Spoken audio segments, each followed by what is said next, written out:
You believe the permits that have been granted will have no impact on the ability of the right Atlantic whale? We believe they will have a negligible impact. A negligible impact. Okay, well, okay, let me take it this way.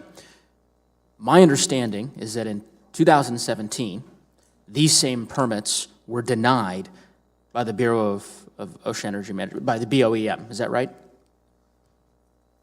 My understanding is they put the process on hold, and well, I'll quote, I have a quote here, perhaps this could be educational.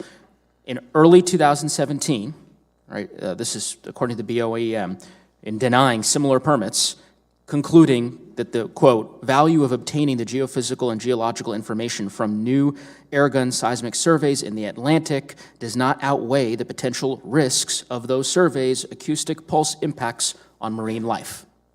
Those aren't my words, those are the BOEM, right? What's changed since 2017?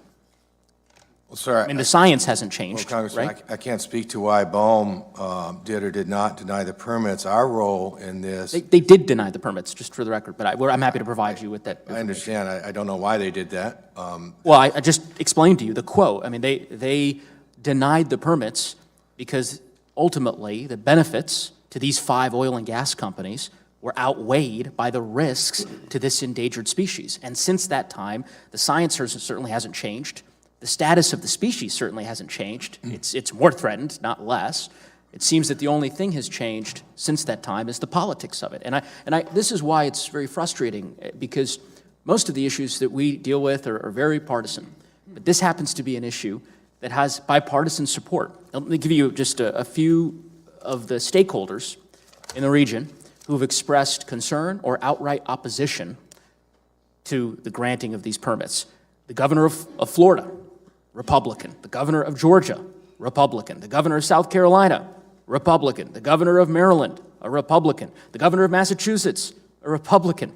Right? In addition to a variety, of course, Democratic governors, 240 East Coast state municipalities, over 1,500 local, state, and federal bipartisan officials. So there are a litany, a plethora of experts and folks in these communities who have said that this is not a prudent thing to do.